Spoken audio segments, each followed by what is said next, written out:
Hello, ladies and gentlemen, and welcome back to the Nexus Gaming Series. I am Jayzon, and we've got a Division B West match coming up for you here tonight. Best of three series between Cats on My Keyboard and Roll1Esports. A couple of veteran teams here in the NGS going to be going at it for your viewing pleasure. And also for your viewing pleasure, this time around I've got a co-caster, so you don't have to listen to my dumb voice the whole time. Rabid Penguin joining me today. How's it going, Rabid? Hello, hello. Going pretty well. All right. Well, this lobby is putting itself together pretty quick. So let me go ahead and get over to the map view so you guys can see the map details. It was indeed Cats on My Keyboard winning the toss and electing first pick. So we saw Roll1Esports banning out Braxis and Garden of Terror. Meanwhile, Cats on My Keyboard banning out the Dragonshire and Cursed Hollow. Taking us to this game one, which will be on Towers of Doom. And Rabid, I'm sure they would enjoy having you over on Roll1Esports, but we got to get you down into the observers. I'm just along for the ride. I go wherever it takes me. Well, say hi to Mongoose for me. Will do. That'd be funny. My two previous most played with tank teammates on the same squad. That'd be entertaining.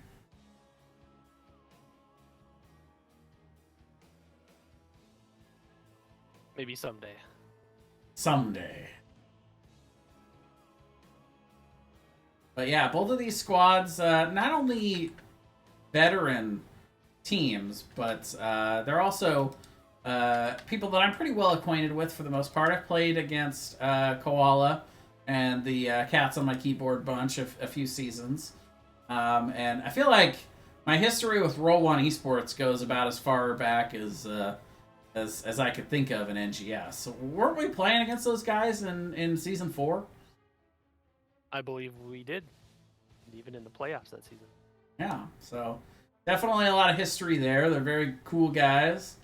I had a good time hopping into the chat with them for the coin toss. So I'm looking forward to this one. This should be a good matchup. Yeah, I'm not as familiar with Cats on My Keyboard, but definitely a fan just based on the name alone. So if they've been around a while, I would imagine this should be a pretty good showdown. Yeah. I have to often work hard to keep my cats off of my keyboard. So I really like the name, and I commiserate with its namesake. I've actually got two cats between me and my keyboard right now, so that just goes to show you. Wow. Yeah. Double lap warmer action tonight. Yeah, it's really cold, Rabbit. It's really cold where I am. They're very motivated to sit with me. Well, that's good. Kind of a mutual benefit there. Yeah. Yeah, it's Symbiotic been relationship, nice. I think is what they call that. Sure. 2 blankets aren't enough. I also need the cats. I understand. And you know, if I wasn't so cheap, maybe I'd run the heat, but not today. Who needs to with 2 cats? I know, right? That's what the cats are for. All right, looks like we've got everybody in lobby. I like how Mongoose is just unapologetically just ruining the R1E thing that they got going on over there for Roll1Esports. The name prefix. Yeah, maybe they could just update the team name to Roll1Esports featuring Mongoose or something like that. Mongoose and the Pips. That could work too. I mean, as a D&D fan myself, though, I am a big fan of the name Roll1Esports. Sure. I always have been.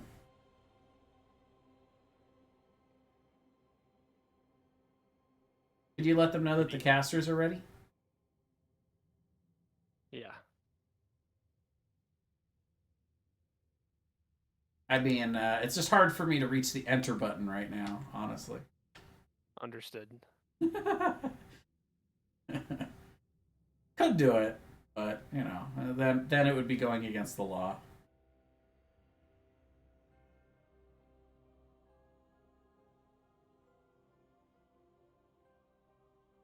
I think everybody has Sid ready.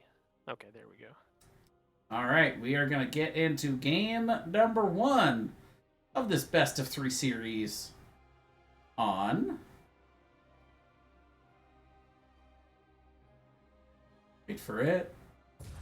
Towers of Doom. There we go. That's what we were waiting for. Sometimes, though, on this map intro, he does the evil cackling laugh, which is also great. But sometimes he actually says the thing. Oh, I didn't know there was a difference. That's interesting. When you've played this game long enough, you start to pick up those silly little details. Sure. For any of you that would like to see the other one that we didn't just see, I have it actually posted on my YouTube channel. I don't know why, but I do. And somehow it's like my 3rd most viewed video. It's kind of funny.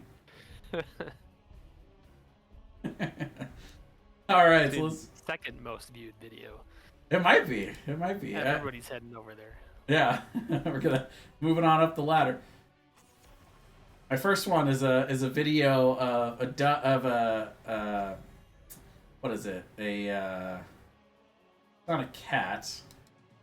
It's a bunny rabbit running around at a college football game. Oh. Yeah. All right. Turns out people love animals. Sure. Yeah. Didn't see that one coming on a Heroes of the Storm channel, did you? Second one is a tutorial video for Stardew Valley. Anyway, we got Hogger. Yeah, whatever gets the ratings, right? So Hogger gonna be the first ban out for cats on my keyboard. Now watch out for the Nova ban here, Rabbit. I know that sounds a little silly, but Mongoose has been drawing the Nova bans. There it is. There it is. Called it. Continues to draw them apparently. Now it's nobody wants to play against that bull, so it makes sense. I guess that's interesting. All right. Well, he's famous for once having a team called First Pick Nova, so the legend lives on. So, Sure. Yeah, just kind of the embodiment of that team living on in the Nexus. Yeah. Also, he's played some Nova games and caused a lot of trouble with it, so people just don't want to play against it. But yeah, Vala and Anduin going to be the bans here for Roll1. Leaves Joanna open. It's been very commonly first picked. I'd be surprised if they didn't pick that up, but... Yeah, I mean, Brightwing also on the table. Very, very good on this map. One of the nice things about neither team banning out those selections is now, for Roll1, they get whichever one that Cats on my keyboard does not elect to pick up. Sure. Also gives them first opportunity to select a double soaker for mid and top. They have a preferred option there. So you're thinking... Yeah, you're thinking Leo Brightwing here, maybe?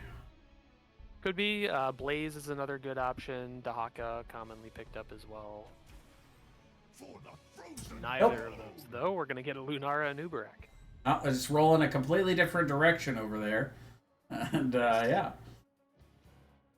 Lunara, though, I really do like Lunara on this map. Very good siege damage, especially just the kind of slow siege that you could place a little bit on a tower, walk away, let it slowly bleed to death. Can even use some of that poison siege to forestall the conversion of a bell tower, so it takes longer for the enemy team to actually be able to recap it.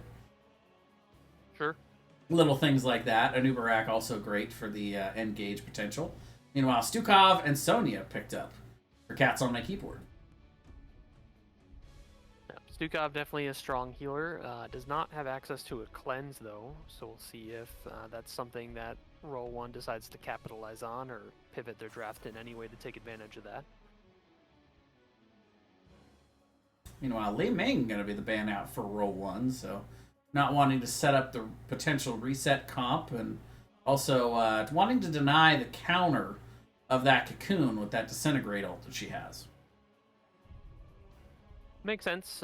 They still have 2 damage picks left on the side of Cats on my keyboard, so leaving certainly could be a viable option there.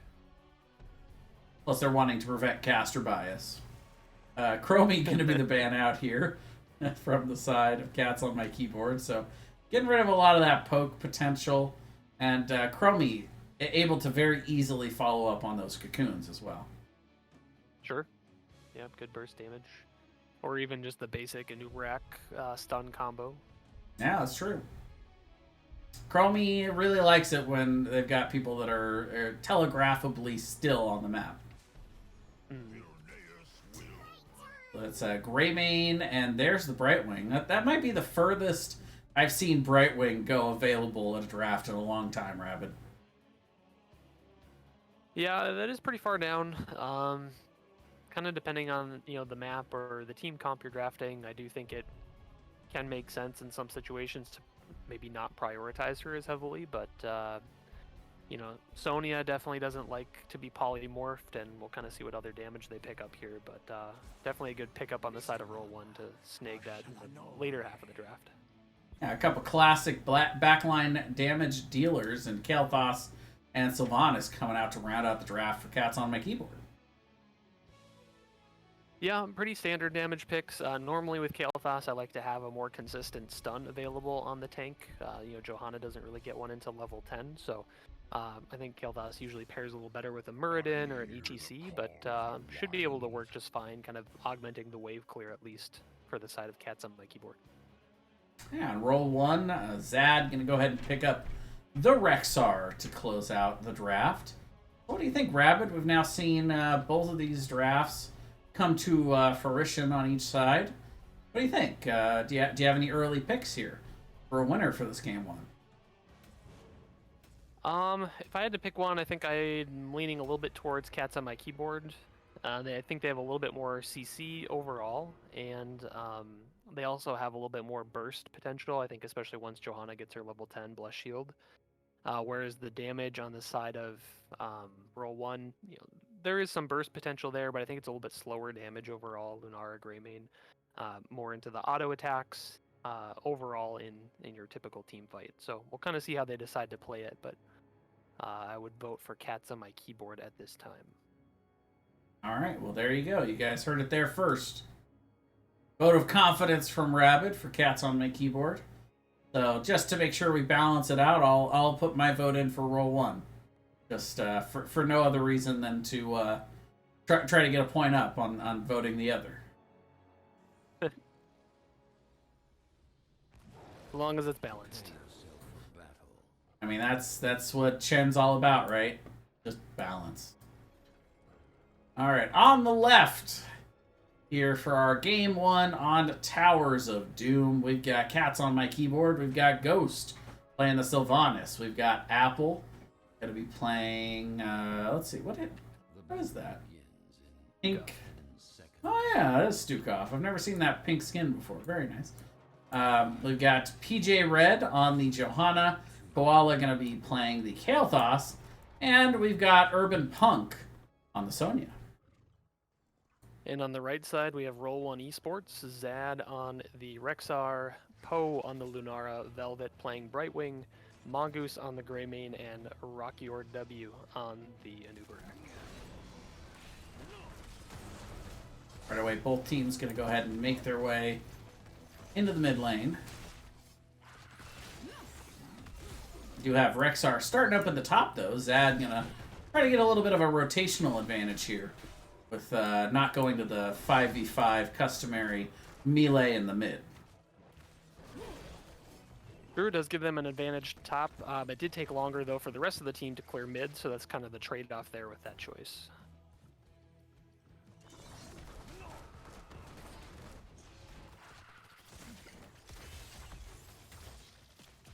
Meanwhile, neither team actually electing for the double soak strategy here. Both teams look like they're at least going to start this game off with doing the 4-man rotation. Interesting. Yeah, and it may just be for these first couple of waves, you know, kind of covering the soak temporarily while Rexar and Sonya duke it out in the top lane for a little bit. I would expect there to be more focus towards the bot side now that these camps have been moved into the lane.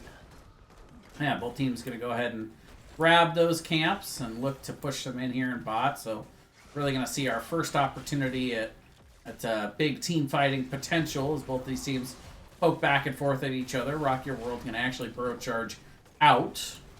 And looks like for now, Cats on My Keyboard getting the best of this exchange. Yep, the double blinds from Johanna, I think, are mitigating a bit of the damage here from Roll1. And then just a little bit better wave clear with that Kael'thas as well is making it easier for them to clean up the camp. That big damage out on a Mongoose going to proc that teleport in from Velvet. Meanwhile, a nice double stun in there from Rock Your World, but not a whole lot of follow-up on it.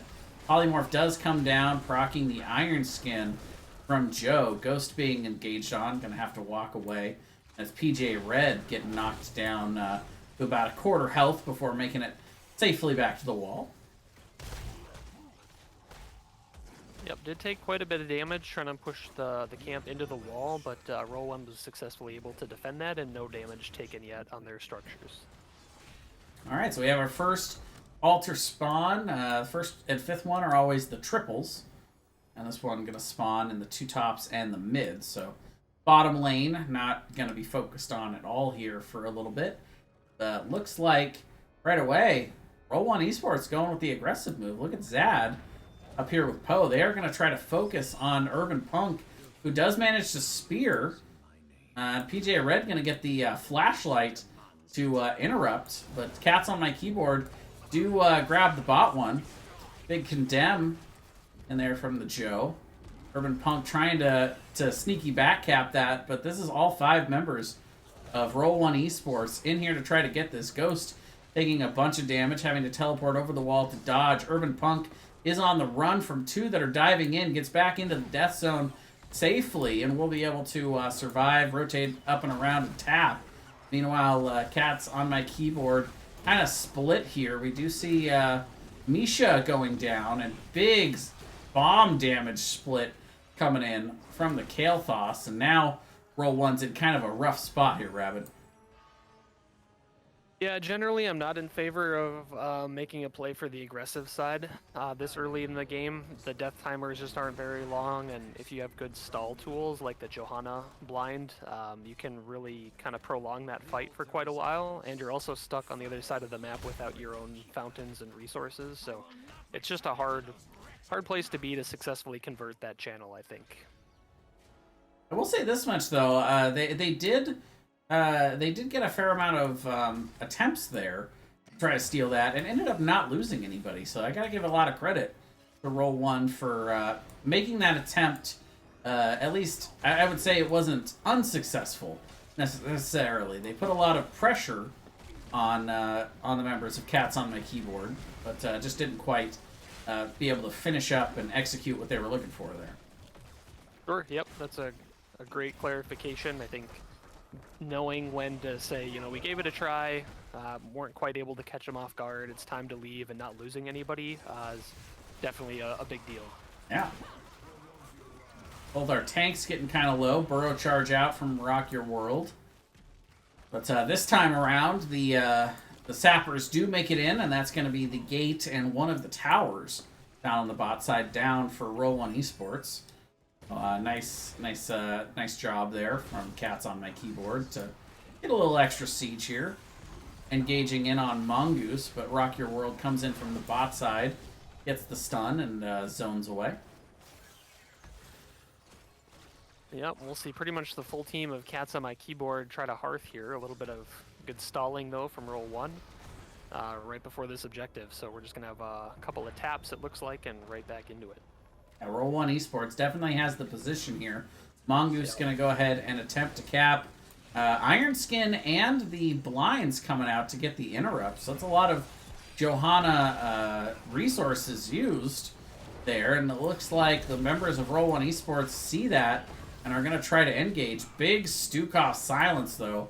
That lurking arm just zoning everybody away. Focus comes down from Misha and Zad, though, to get the kill on KT, and that's going to be First Blood and the Altar going over to Roll1Esports, evening out our score, 32 apiece. Yep, I think that was a good example of not knowing when to say enough is enough. You know, Kael'thas stepping up there. He had, I think, 3 members of his team at half health or lower, just not really enough resources to really continue to contest to that. And so stepping up and throwing even a couple more abilities into stall doesn't really buy you a whole lot in the long run. Yeah, level 10 is going to come in here for Roll1Esports. They got about a quarter level lead. We are going to see the Cocoon, First Bullet, Boars coming out. And there are the Unleashed Boars up on top as Zad trying to get Urban Punk. He'll be able to spin out of that. We're going to see Emerald Wind, and we're still waiting to see how long it's going to take that Lunar. Oh, no, actually, no. I was going to say how long to take Leaping Strike, but we've got Thornwood Vines, Rabid. Yeah, I think Vines is kind of the more standard pick if you're playing sort of a safer style, more of a poke hero with the Lunara, and they do have the Greymane for the kill confirm, so I think that choice does make a lot of sense. Lunara will just have to be careful about not positioning in such a way to get knocked by the Blessed Shield. Speaking of which, there's the Blessed Shield with an attempt to follow up on the Leap, but Leap kind of going in between all the members. Meanwhile, there's the turn, and Urban Punk's going to end up paying with his life as the Cocoon goes down onto Stukov. PJ Red trying to break him out, does manage to do that, but to what end, I say, Stukov ends up falling. That's going to be a double kill for the side of Roll1Esports as they look to make it a triple, maybe a quadruple, and that is 4-0 for Roll1Esports. Yeah, great team fight from the side of Roll1, kind of punishing that initial missed engage by the side of Cats on my keyboard. We'll see a bell tower going down. And Brightwing going to go ahead and cap. So Velvet going to send 5 shots over to the side of Cats on my keyboard, giving them a 5-point lead. Meanwhile, these level 10s for Cats on my keyboard, didn't get a chance to go over those before that big team fight came out. We got Phoenix, Wailing Arrow, got Swipes, Leaps, and Blessed Shield.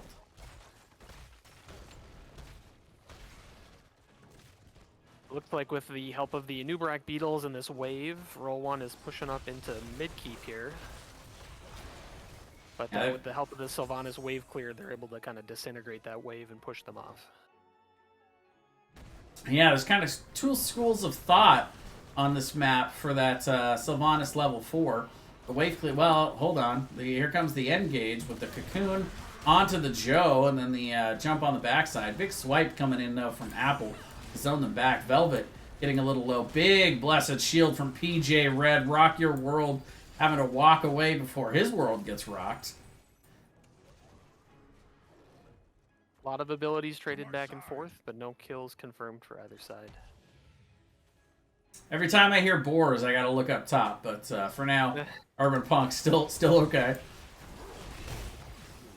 Stukov, however, gonna go down. Mongoose very low, though, trying to get out. Does manage to roll away and gets just enough healing from Velvet. So that's another 1-for-0 exchange. 6-for-0 so far on the kill counter as Roll1Esports. Definitely not rolling a 1 in these team fights. Nope. Things have been coming up pretty well for him so far. It'll be interesting to see some of the level 13 talents here for Cats on my keyboard.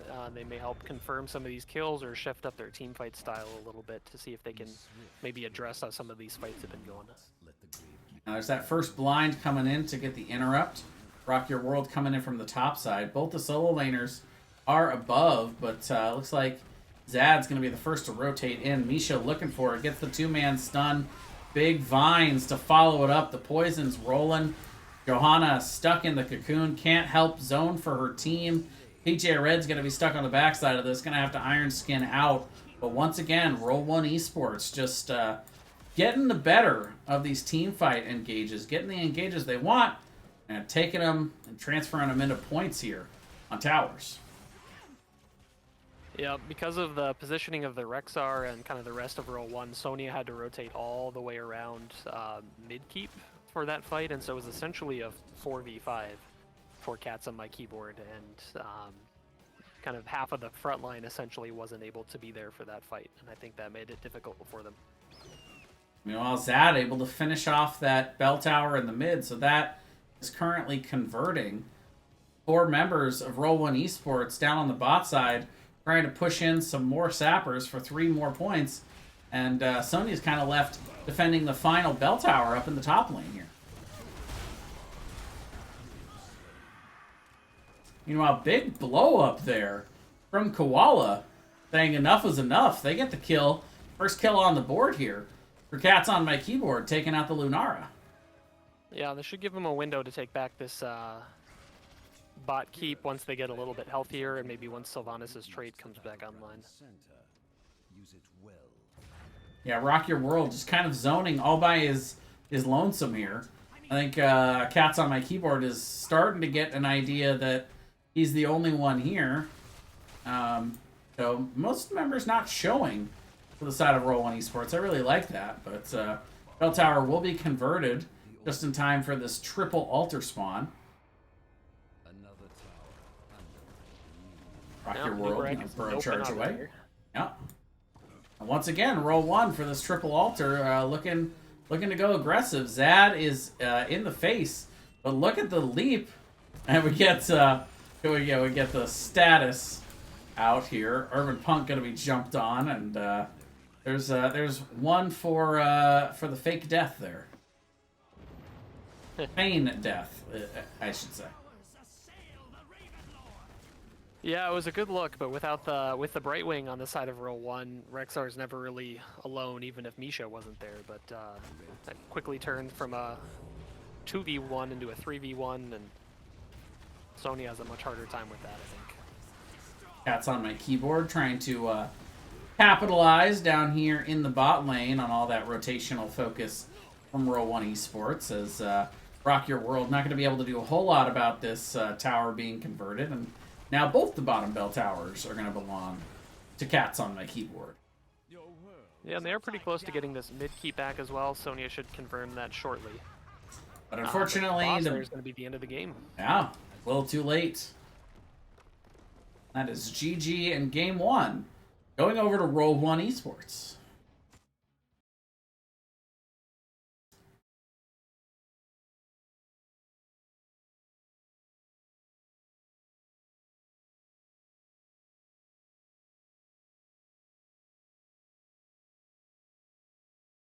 All right, Rabbit. Well, you had to look at one thing to kind of summarize how Roll1 was able to put that one together. What do you think?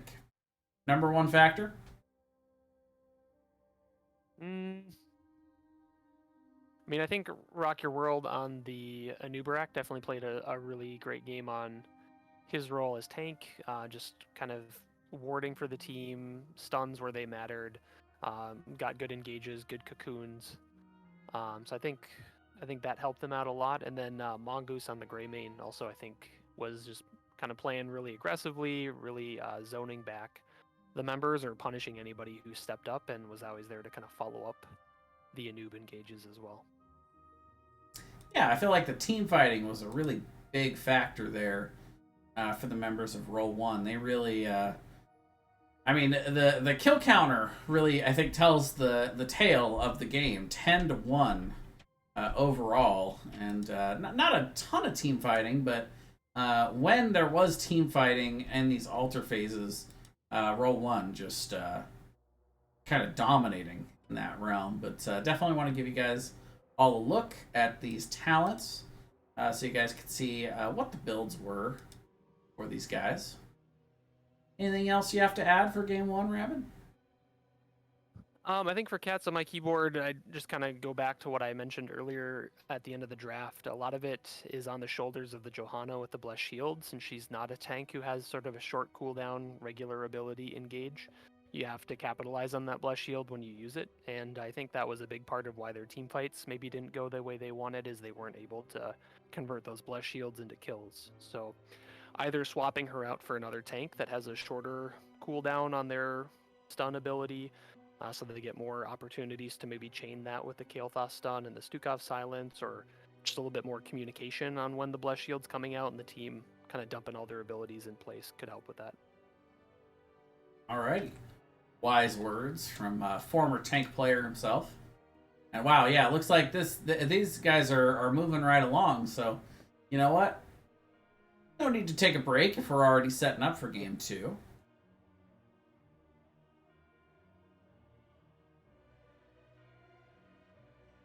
Might be the fastest lobby conversion I've ever seen, Rabbit. Yeah, These guys are pros. Yeah, they've been around. All right, so it looks like for game number 2, we're going to Alterac Pass. One also picked by Roll1. So we're going to see first pick, first ban coming out again from Cats on My Keyboard. So what do you think about Alterac Pass?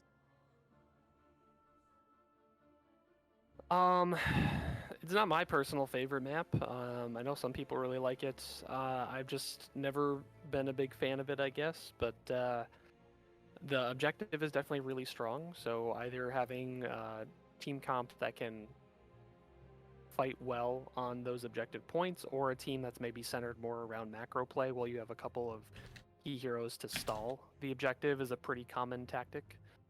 A Nubarak is someone who can actually cap the objective on his own using the beetles as a distraction for the little minions around there, so it'll be interesting to see if the teams prioritize that versus the Johanna, or kind of how the tank drafting goes this game. Yeah, I would tend to agree. Not one of my favorite maps. Also, not one of my least favorite. It's kind of, for me personally, middle of the road. But Meh. Yeah, kind of meh. One of the things I don't like about it is how weak the bosses are compared to that mid camp. Like, that mid camp is just so powerful, and it's on such a low cooldown. It's crazy. Yeah, I think that's one of the things I don't like about the map, is it feels like you constantly have to babysit your middle lane. So no matter what you're doing anywhere on the map, you pretty much have to rotate to middle lane like every minute or two to clear it, because there's a freaking camp marching down that's going to knock all your buildings if you don't. It's going to take your core down if you don't answer to it. Yeah. Please nerf the middle camp. And in Storm League especially, it feels like whenever I'm playing a hero that can't take camps, nobody else wants to do it, and so I always end up defending.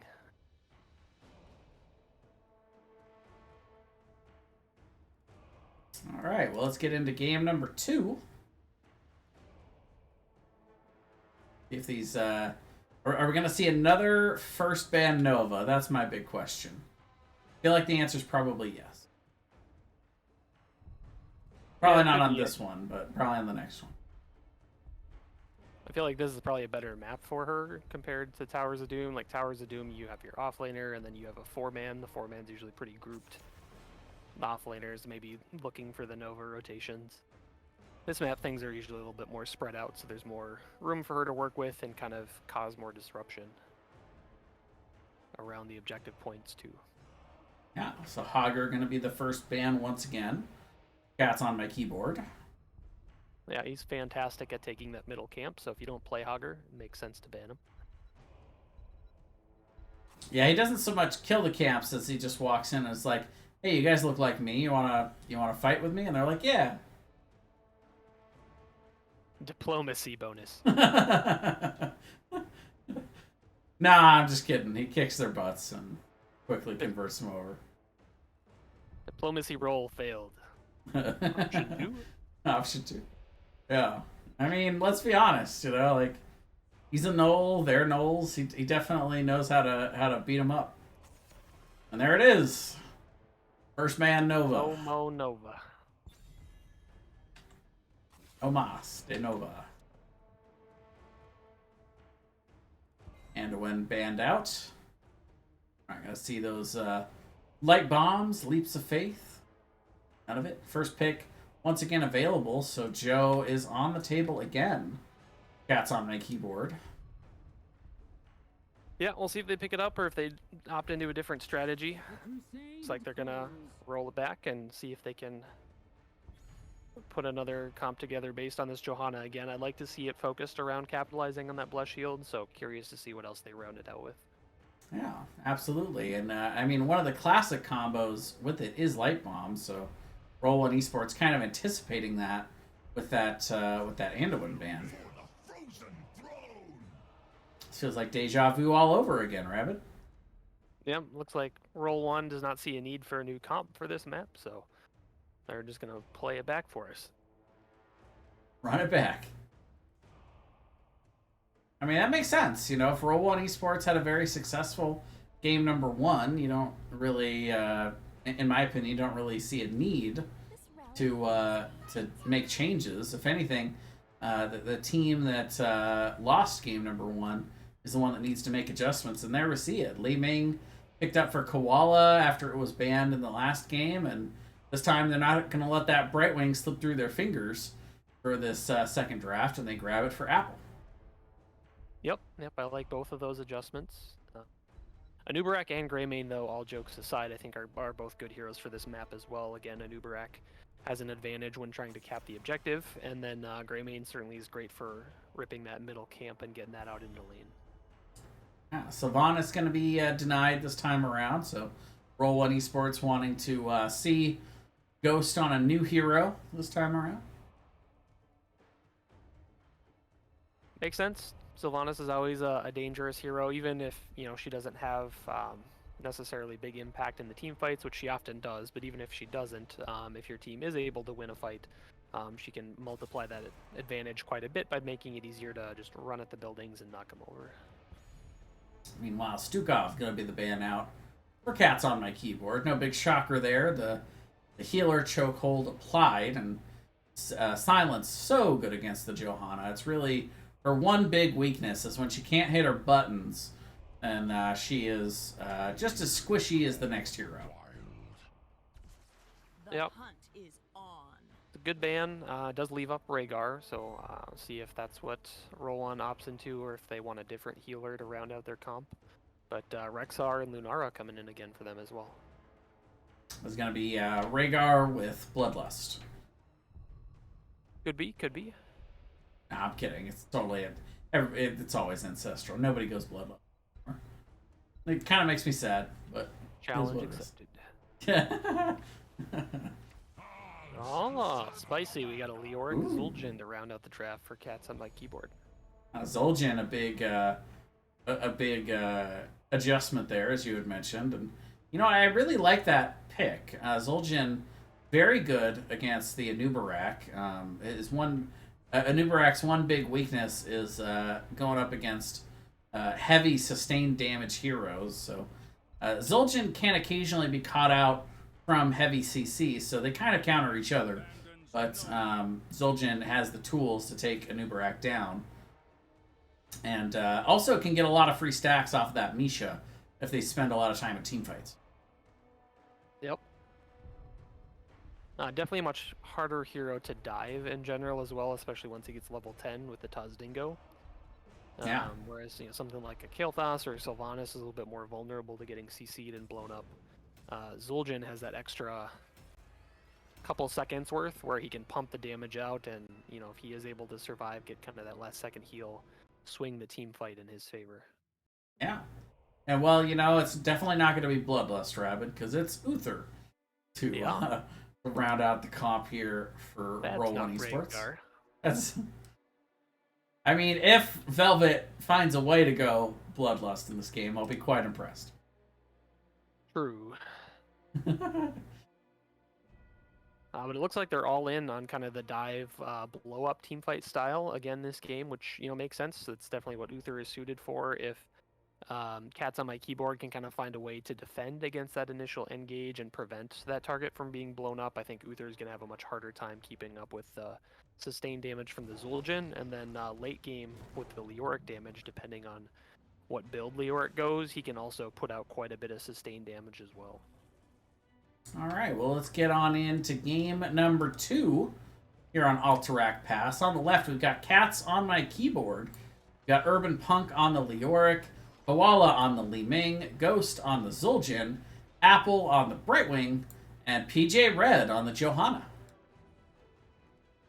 And on the right side with Roll1Esports, we have Zad on the Rexar, Poe on Lunara, Velvet playing Uther, Mongoose on the Greymane, and Rock Your World on the Anubarak. All right. Once again, Leoric kind of meandering his way up to the top lane. We do have Poe throwing the big old wisp up top, so going to have a pretty clear rotation vision up top there. Right away, Misha charging in, getting the 2-man stun. Going to give Ghost a couple of stacks there.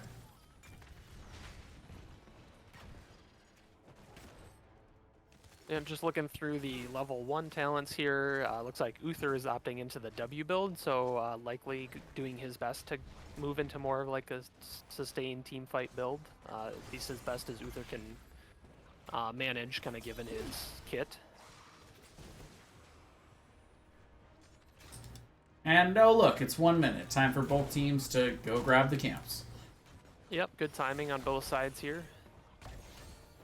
I would expect Greymane to be able to knock that out a little bit faster, but it shouldn't take too long for either side to get these out into lane. Yeah, I imagine Zul'jin, especially as he gets lower health here, gonna deal more damage to these things. And the race is on, and sure enough, Roll1Esports getting it just a hair quicker. Yeah, 3 or 4 not seconds. too fast, Yeah. comparatively, but kind of over the course of the game, I think it is harder to maybe track that timer with everything else going on, so it'll be interesting to see how diligent each team is about making sure these continue to get put out into lane. Big engage, though, here in mid with multiple stuns on the Zul'jin, but he's able to walk away with that heal from Brightwing. Yeah. A surprisingly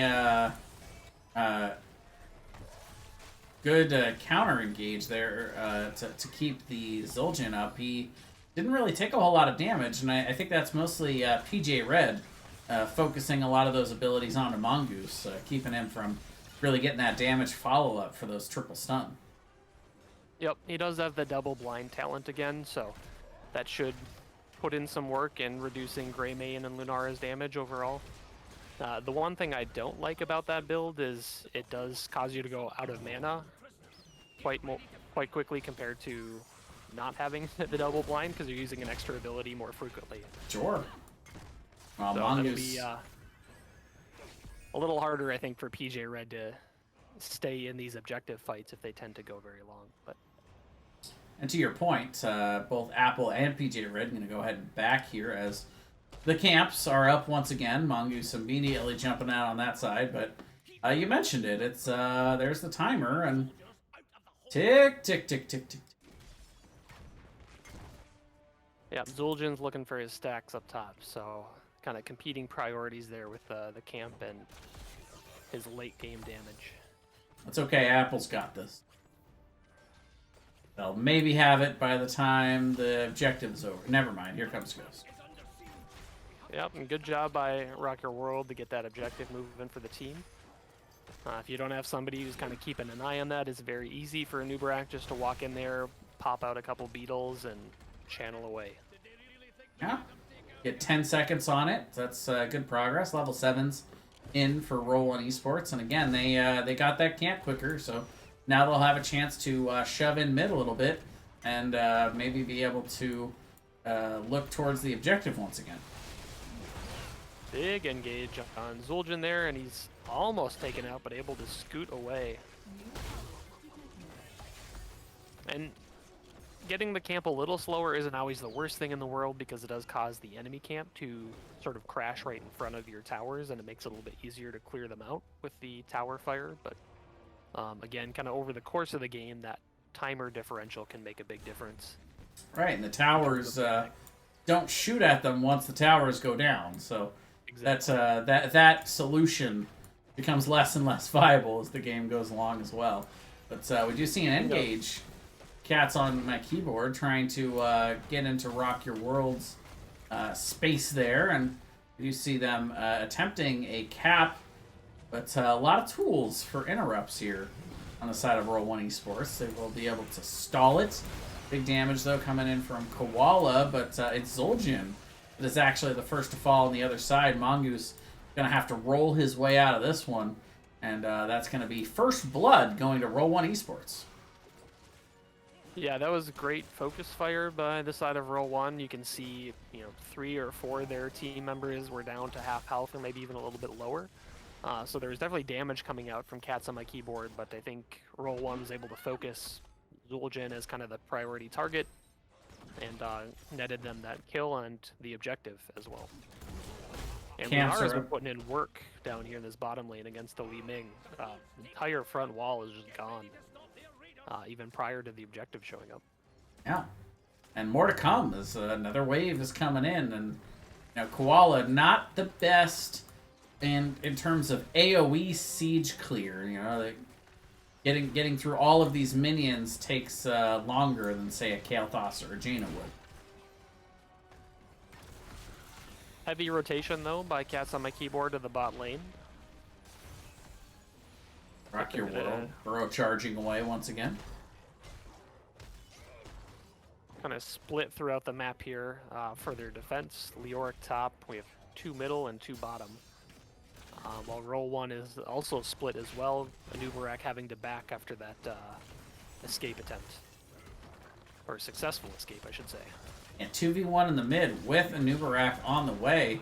Looks like Rock Your World might be looking to try to dive in onto Ghost, and there it is. And correction, actually. That's sorry, it was a 2v2. I didn't see the Brightwing in there, but Brightwing not quite able to help Zul'jin, and that's going to be second kill. And the mid fort going over to the side of Roll1Esports. Looks like Zad working on that top fort. Bottom fort goes down, and just like that, 3 for nothing on the forts, Rabbit. Yeah, that was a great use of the level 10 advantage by Roll1, kind of capitalizing on that middle fort and then using that to secure top as well. Now, speaking of which, let's go over these level 10s while we got a moment. Going to be Cocoon, Leaping Strike, Cursed Bullet, Summon Boars, and the Divine Shield for Roll1Esports. Meanwhile, Cats on my keyboard going with Disintegrate, Taz Dingo, Blink Heal, the Entomb, and the Blessed Shield. Yep, and I think the Leaping Strike from the Lunara versus the Vines that we saw last game is sort of a further testament to the way that Roll1 wants to play these team fights this game. A little bit less in the sustain pokey damage and more into just ending the fight as soon as possible to minimize the value that Zul'jin will have. Meanwhile, Roll1Esports kind of looking at that top boss, but we actually see Cats on my keyboard rotate into it, calling their bluff. Meanwhile, Lunara on the bot side sieging, and Rexar getting the camp in mid. They didn't really have any ability to contest that, but Zad being isolated here in the mid, that Entomb going to lead to a kill for Zul'jin, and first kill on the board for Cats on my keyboard. Yeah, he's a little too far forward, I think, especially given 3 of his other team members were top defending the boss, but should be back in plenty of time for the objective, but it looks like Cats on my keyboard is going to opt to use that time to secure themselves the second boss. Well, Apple doing what they can to clear here in the mid lane with this camp still pushing. Camp is up for the side of Cats on my keyboard while they're working on this boss down here. And looks like right away, Rock Your World going to get in here and get this cap done super early. You mentioned it even before we got into draft, how useful Anubarak is on this objective. Yeah, yep. As we've seen multiple times now, he can pretty much get channel points for free, and if nobody does anything about it, he can get the objective all by himself. Nara going to head back. Looks like she's starting to trot down to the bot lane. Meanwhile, Misha going to help zone for Rock Your World as they've gotten all but 11 seconds on their camp here. Mongoose going to go ahead and get the siege started while the rest of Roll1 clears out the boss down in the bot lane. Yeah, and you can see they keep prioritizing this mid lane, pushing up that wave, so that each time that camp goes out, it has an easier way to push straight up onto the buildings of Cats on my keyboard. Yeah, priority not just for the mid camp, but also for that mid lane. Nice observation there. Big stun by the Rexar, though. Almost gets the Li Ming, but not quite enough damage. Yeah, meanwhile, Misha does give the reset, so out comes another Disintegrate and big damage, but the Taz Dingo going to not keep Zul'jin alive quite long enough to secure a kill. Just like that, it's a 1 for Misha exchange, which I would say Roll1 would take pretty much every game, every team fight. Sure. And again, if you look at the health bars on the side of Roll1, you see, 3, maybe even 4 members who are at half health or lower after that team fight. So again, it looks like Cats on my keyboard is having just a little bit of trouble focusing their team fight damage and getting it all on one target to secure that kill and snowball those Li Ming resets. We are going to see the Raiders coming out as Roll1Esports once again capping the prison camp, and they'll be rolling out. Rekthar not really worrying about a thing right now, just kind of hanging out.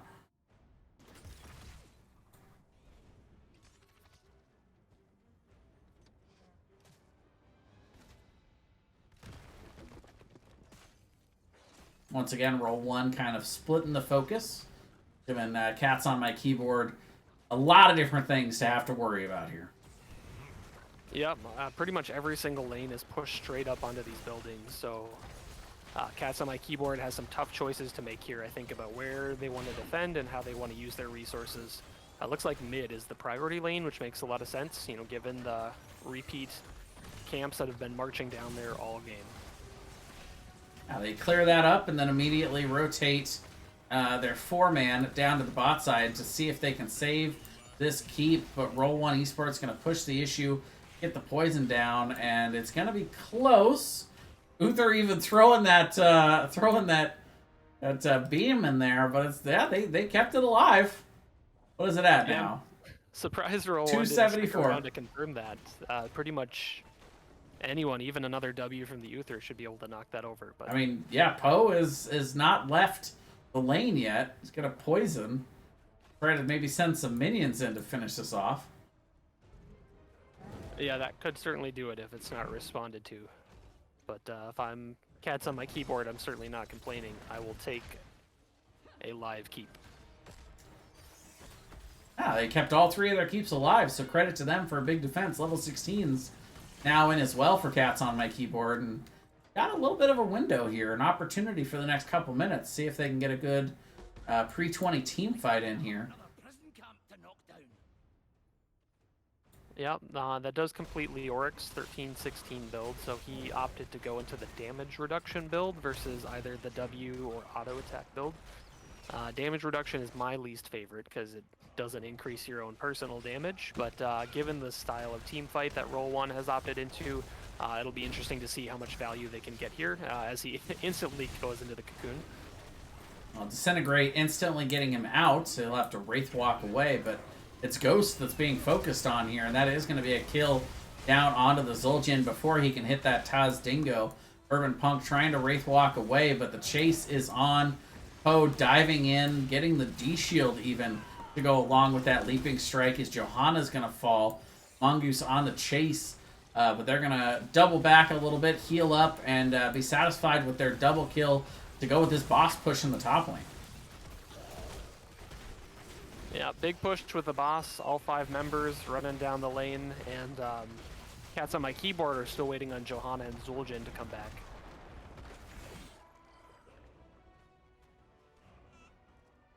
And that minion wave is getting ever closer to that bottom keep. Yeah.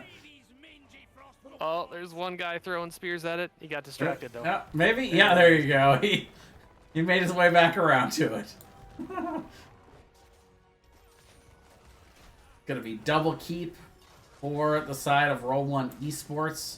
All of their structures still healthy and alive. Prison camp has been channeled, and it kind of feels like right now this is their game to lose, Rabid. Yeah, they're very close to level 20, so if I'm Roll1, I'm backing off. I'm just looking for ways to get some easy free XP around the map, which, given the way the lanes are pushed, there aren't a lot of options for that, but I think time is also on their side, and they can just kind of wait it out to level 20 and then force the issue on the objective. I like this play a lot from Cats on my keyboard. They showed in the bot. They're trying to bait Roll1Esports in, but I'll tell you what, this is a veteran squad. They knew that either they were baiting that and there was no point to go down there, or that they could take a boss. They could get the boss and it wouldn't really matter. So they just didn't even look at that bait. Didn't even sniff it. Yep. Brightwing heal has been used, so Cats on my keyboard doesn't have the big heal for the rest of this team fight. Flesh Shield used in a defensive peel, just trying to kite backwards towards their base, it looks like. Yeah, we saw the Entomb come out, but Zad hitting the Feign Death once again to keep himself up, and yeah, the Roll1Esports just able to really push back with these level 20s, dealing all kinds of damage. They're going to get the mid keep off of the push from that camp. And so now there is 0 armor on the core here. The prison camp is going to be captured. And I feel like right now this is probably the beginning of the end, Rabbit. I feel like all Roll1's got to do at this point is just wait for the game to go long enough for them to win. Yeah, pretty much all 3 lanes are pushed up almost directly to the core. So these objective cavalry are not going to be too far away from each other and kind of converge on the core all at the same time. So this is going to be really tricky for Cats on my keyboard to defend this. Yeah, and I like this patient play from Roll1. They're not pushing the issue. They know that the Raiders are coming. And they're going to wait so they could fight under these Raiders. That'll give them the extra movement speed and the extra basic attack speed. I'm not even going to try to call this one, Rabbit. Everybody's hitting the R buttons. Yep. Too much to call there, but 2 kills immediately. AoE D-shield. Everybody goes down on the core, and that is going to be it for this matchup. Roll1Esports secures the second win and the domination here on Alterac Pass. GG's. There was about a half second there where I started to think about how I wanted to try to call that team fight, and I was like, nah. No, that's just the old. We too saw much. the enemy team. Everybody pushed R or E. And... R before E, except after C. I think that's what they told me in school. Oh. Well, once again, 9-1 on the kill counters. Team fighting. Like that guy with the crazy hair that says aliens. I'm gonna say team fighting. Yeah, I think Roll1 was definitely much more decisive in the way that they approached and took team fights. It looked like Cats on my keyboard was kind of a little bit more hesitant, a little bit more, we'll see what we find here kind of thing. And, sometimes that works well if you have multiple defensive tools, but it seemed like they didn't quite have enough to deal with sort of the aggression and the decisiveness that Roll1 showed. All right, well, you want to go ahead and hop into one of these lobbies so we can get ourselves an interview going? Let's do it. All right.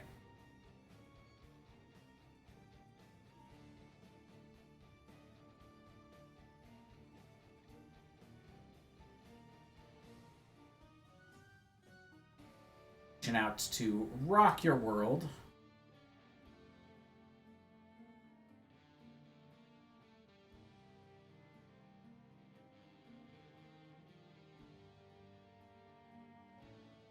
See who they send. I feel like it's gonna be Mongoose, but no, it's multiple. We've got Zad and Mongoose. We crashing the party. Yeah, We'd be crashing the party. 2-for-1 sale. Hey Mongoose, been a while. How's it going? Yeah, bud. How's it going? This guy totally ditched us on Saturday to not play in our campaign, so it actually has been a little while since I Yeah, talked it's been to a you. week. Been a week. Like literally been a week. Yeah. I know. Well, congrats, guys. That was clean. That was well done. I'm very impressed. Oh, thank you. Well, you're very impressed because you obviously didn't watch our first match. That's true. True, I did not. I heard about it though. I heard. Well, It I doesn't heard. exist. I heard It's a glitch in about. the Matrix. I heard about the double Nova ban though, so I totally called that right out the gate. I was proud of myself for that. I don't usually call draft bans, but this one I had it A feeling. all teed up. It's a wild world we live in where it's like not a meme to first ban, no, or not first ban, but like first or second ban Nova into us. Yeah. Rocco was confused when we had the when we did CCS and they were banning it. They're like, wait, Oh, what? Yeah. And then I DM'd her afterwards. She's like, oh yeah, that makes sense. Yeah. And hey, Rabbit, not to ignore you. What's up, bud? No, it's all good. It's all good. I'm just enjoying the conversation. It is a wild world where Nova is one of the first 2 bans for a team. So congrats on establishing that reputation. Shit, Dad.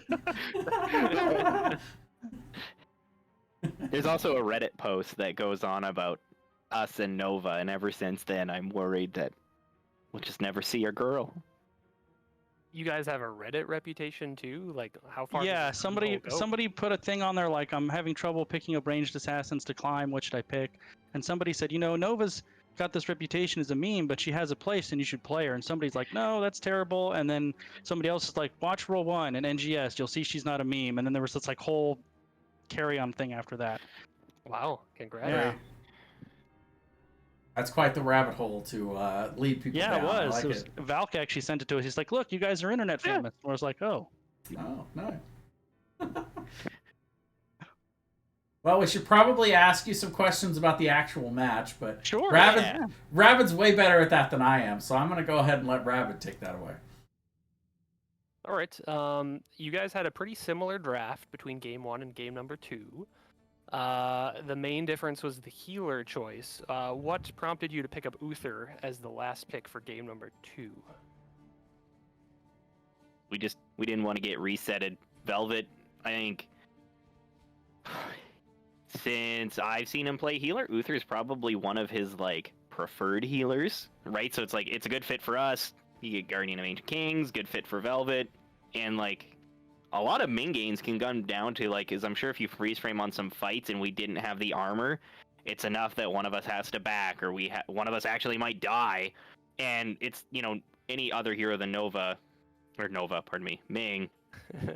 A kill's a kill, but with Ming, like a kill can actually be 2, 3, 4 kills, and so you get these games that maybe don't look close in kill count, but when you actually look at each fight, it's like, oh my gosh, like these were, I think it was the second objective, we had like 3 of us low and we had to back. Like if Ming gets any one of us dead there, it's a different game, right?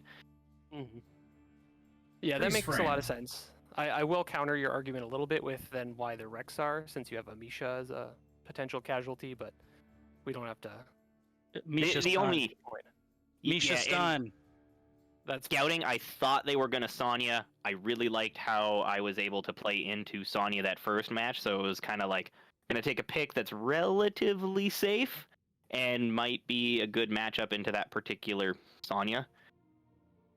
Yeah, no, your Rexar was great, and even in the second game, like just kind of running her through the bushes, and there were a couple of stuns on the back line of Cats on My Keyboard that really chunked their heroes, and I think made it hard for the Brightwing to deal with. Kind of where she had to put her healing, it just gave her, maybe too many choices in the team fight of who do I heal. Yeah, where do I go? Yep.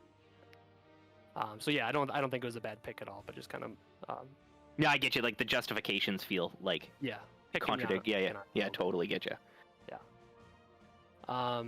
But yeah, he seemed to complement your sort of style of team fighting in the second game as well. Just kind of quick, decisive. There's somebody, we're gauging on him. Everybody push your button. Yeah.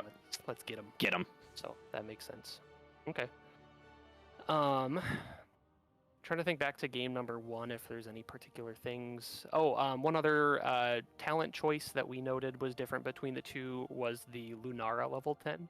Can you walk us through kind of the decision making there as to Vine's first game, Leaping Strike second game? It came down to like since they had the Entomb without having Leaping Strike, if there was a Leo flank that hit Lunara like she can't hippity hop away. Sure. Gotcha. So purely defensive kind of. Yeah, totally. Versus sort of how we're doing our damage. I gotcha. Okay. Again, and like intersecting with that reset, right? Leo flanks and sets up the kill on Lunara. Does that snowball? Mm-hmm. Yeah, even with the Divine Shield, it stops a lot of damage, but the Entomb prevents them from walking away. So I can see that being a potential liability there too. Game number 1, I kind of was expecting Cats on My Keyboard to have a little bit more play around like the Johanna and the Blessed Shield. Were you surprised at all about kind of their team fight structure in those games, or did that kind of go about as you had expected given your draft and how you wanted to play those? What do you think, Goose? I think I didn't. I want to say that I didn't really have an observation on to what they were doing because we were doing what we wanted to do and it was working. So I was kind of focused on maintaining what we were doing, not so much what they were doing, if that makes sense. Sure. So we kind of had our what we wanted to do in that game with that comp, and it was doing our thing. So I find I tend to pay more attention to what the other team is doing when we're losing, and I'm trying to figure out what they're doing and then what we need to do to change it to counter that. Like when things are going well for the team that I'm on, I almost I don't want to pay attention, but I'm paying less attention to what they're doing because I'm not focused on what I need to change because you're winning, so you kind of don't need to change what you're doing so much. Sure. Why run the troubleshooting algorithm if it's not needed?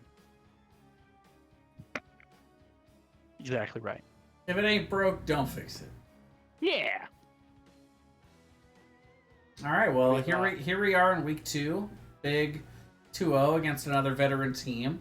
How are you guys feeling about your season so far? And what are your kind of goals long term? Like, how far do you have to go this season for you guys to feel like it was a good season?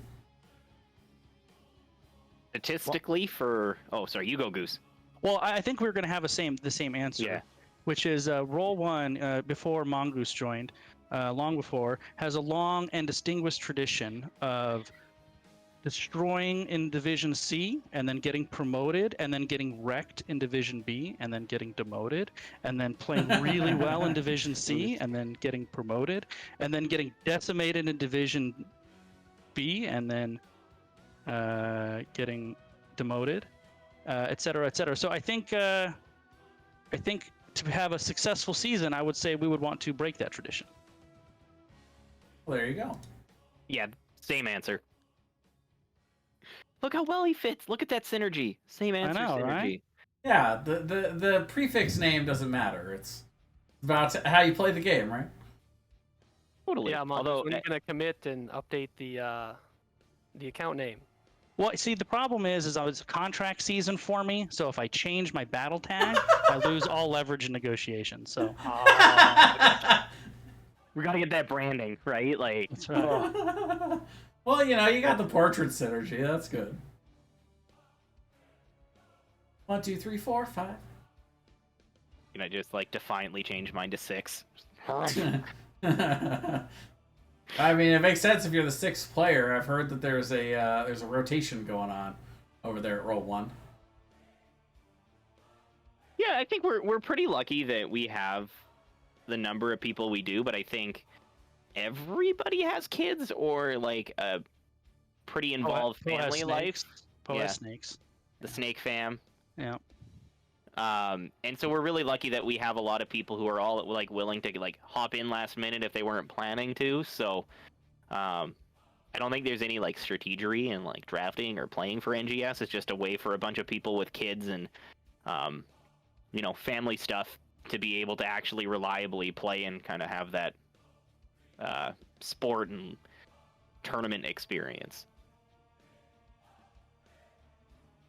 All right. Well, I honestly could talk to you guys all night and keep the stream going forever, but I should probably let you guys go and get back to celebrating with your teams. But before I do, are there any shout-outs you'd like to make?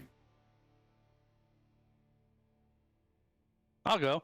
Casters, as always, get first shout-out because being casted is fun. So Contractually obligated. I appreciate that. Contractually obligated caster shout-out. And Cats on My Keyboard, of course. It's fun playing those guys.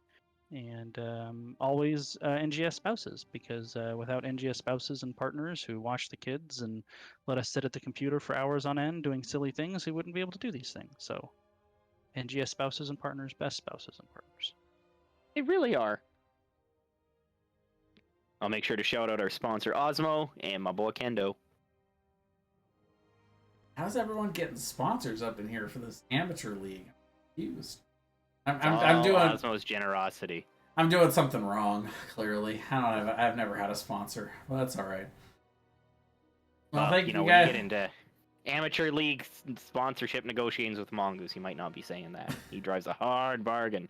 He was my captain for years, and he never had a sponsor then. I'm confused. Got to keep that mongoose money. I get it. Yeah, totally. All right, guys. Well, thanks again for coming in. Congrats Thanks on for the casting. win. And I'll be looking forward to seeing how you guys do the rest of the season. I'll see if I can pick you guys up again later on. Awesome. Thank you. Good night, guys. All right. Have a good night. Congrats. All right, Rabid. Well, that is going to be it for us tonight. I think we have some games to play ourselves in preparation for our game on Friday, but I will be back with 2 more casts tomorrow night, same time, 6, and actually I think the second game's at 8:30, but you guys can check all that out on NGS.org. It's not .com. Yes, NGS.org. Well, NexusGamingSeries.org. Feel free to check that out, and yeah, I'll be back tomorrow night with some more NGS casting. We're going to go ahead and send this raid over, so stick around and say hello to a good old friend of mine and former Heroes of the Storm caster himself in Haloran. I think he's playing Tom Clancy's The Division 2, so that should be a fun watch. Haloran's always a very entertaining guy. You remember Haloran from back in the days of NGS casting old, right, Rabbit? Sure. And I think he did a fair amount for Heroes of the Dorm, if I'm not mistaken.